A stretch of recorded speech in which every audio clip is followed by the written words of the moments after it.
జిల్లా armed reserve పోలీసుల mobilisation ముగింపు కార్యక్రమం జిల్లా పోలీస్ కవాతు మైదానంలో జరిగింది. ఈ కార్యక్రమానికి ముఖ్య అతిథిగా హాజరైన జిల్లా పోలీస్ అధికారి శ్రీమతి డి జానకి ఈ సందర్భంగా ఎస్పీఆర్ సిబ్బందిని ఉద్దేశించి మాట్లాడుతూ ప్రజల రక్షణ కోసం చట్టం మరియు శాంతి పరిరక్షణకు సహనిస్తులు శ్రమిస్తారని సిబ్బంది సేవలను ప్రశంసించారు. విధులు యార్ పోలీసులు రాత్రి పగలు తేడా లేకుండా విధులు నిర్వహించిన భౌగోళిక పరిస్థితుల కారణంగా ఎదురైన కష్టాలు, తక్కువ విశ్రాంతితో పనిచేసిన పరిస్థితులు, ఈ అన్ని సవాళ్లను అధిగమించి పోలీసులు సమర్థవంతంగా తమ విధులను నిర్వహించాలని ప్రశంసించారు. అలాగే శారీరక దృఢత్వాన్ని మెరుగుపరుచుకోవాలని, నిత్యం వ్యాయామం, యోగా, మెడిటేషన్ చేయాలని, మానసిక ఒత్తిడిని తగ్గించుకునేందుకు కుటుంబ సభ్యులతో సమయం గడపాలని, అప్పుడే ఇలాంటి ఒత్తిడికి లోనైనా ధైర్యంగా క్రమశిక్షణతో ముందుకు సాగడం జరుగుతుందన్నారు. భవిష్యత్తులో కూడా ఇదే విధంగా క్రమశిక్షణతో నిబద్ధతతో విధులు నిర్వహించాలని కోరారు.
ఆర్ఎస్ఎస్ అండ్ స్టాఫ్ అందరికీ కూడా నమస్కారం.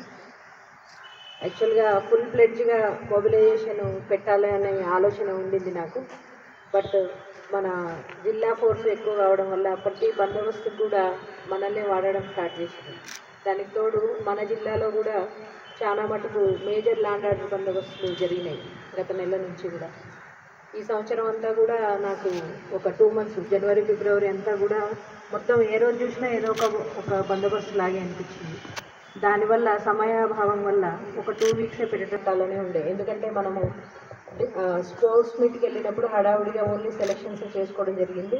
బట్ ఇది కంటిన్యూగా అంటే మళ్ళీ చేస్తాను ఖచ్చితంగా. స్పోర్ట్స్ మీట్ అండ్ మనకి ఏదైతే బడాఖానా మన కస్టమ్స్ ఏవైతే ఉన్నాయో అవి ఖచ్చితంగా ఫాలో అవ్వాల్సింది. ఈరోజు కూడా మన సోదరులు చాలామంది బందోబస్తులో ఉండడం వల్ల ఈరోజు వద్దని అనుకున్నాము.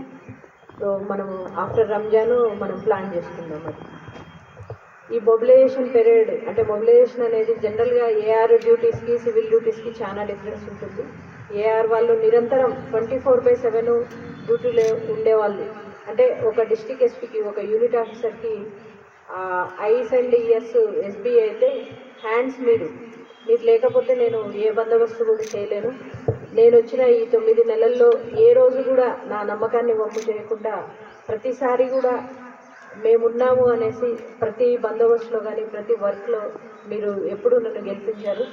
దానికి గెలిపించలేదు. అది నాకు చాలా సంతోషంగా ఉంది. ఎస్పెషల్లీ ఎయిర్ ఫోర్స్లో ఎక్కడ కూడా ఇండిసిప్లిన్ యాక్టివిటీ అనేది నేను ఈ రోజు వరకు నోటీస్ చేయలేదు. ఏది చెప్పినా కూడా ఏ టైం అయినా సరే, రాత్రి 1 గంటకు పిలుస్తున్నా కూడా మన వాళ్ళందరూ కూడా వస్తున్నారు. మీరందరూ కూడా ఈ డ్యూటీస్లో మునిగి తేలుతూ ఉన్నారు. ఈ మొబిలైజేషన్ పర్పస్ ఏంటంటే డిఫరెంట్ డ్యూటీస్లో కనీసం మీరు మీ బ్యాచ్మేట్స్ని, మీ కొలీగ్స్ని కూడా కలిసి ఉండకపోవచ్చు, ఫ్యామిలీతో కూడా సరిగ్గా మనం టైం స్పెండ్ చేయకపోవచ్చు.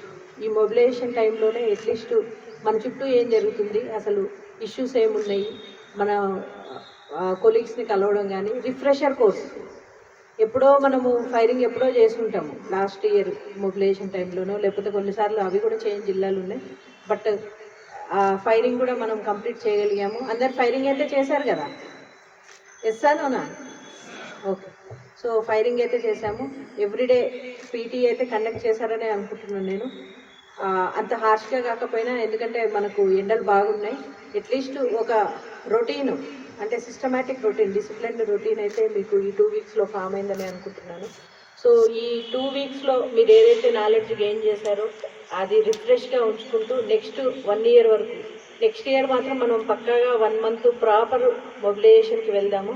సో దట్ మీకు ఎక్కడెక్కడైతే వీక్ పాయింట్స్ ఉంటాయో, మీకు ఎక్కడెక్కడైతే అవసరం ఉందో అవన్నీ కూడా, అంశాలన్నీ కూడా మీకు ట్రైనింగ్ ద్వారా కావచ్చు, క్లాసెస్ ద్వారా కావచ్చు చెప్పించడం జరుగుతుంది. నెక్స్ట్ ఇయర్ మాత్రం ఏమి కాంప్రమైజ్ కాకుండా ఫుల్ ఫ్లెడ్జ్ మొబిలైజేషన్ మాత్రం ఖచ్చితంగా చేయిస్తానని చెప్తున్నాను. ఈ సందర్భంగా మీ అందరికీ కూడా ఈ మొబిలైజేషన్ కంప్లీట్ చేసినందుకు శుభాకాంక్షలు తెలుపుతూ, ఎవరైతే బెస్ట్గా పెర్ఫామ్ చేస్తున్నారో వాళ్ళందరికీ కూడా ప్రతిసారి నేను మీ అడిషనల్ ఎస్పీ గారికి, మీ డిఎస్పీ గారికి, మీ ఆర్ఐలందరికీ కూడా చెప్తున్నాను, వాళ్ళకి ఖచ్చితంగా కూడా మనము కమెండేషన్స్ కావచ్చు, రివార్డ్స్ కావచ్చు అన్నీ కూడా ఇవ్వాలి అనేసి. ఇప్పుడు కూడా అలాంటి వాళ్ళని మీరు ఎవరైనా ఐడెంటిఫై చేస్తే ఆఫీసర్స్ ఇమ్మీడియట్గా ఆ రివార్డ్స్కి పెట్టండి. అందరూ కూడా చాలా బాగా చేస్తున్నారు. ఇదే స్పిరిట్ తోటి మనం ముందుకు వెళ్ళాలని కోరుకుంటూ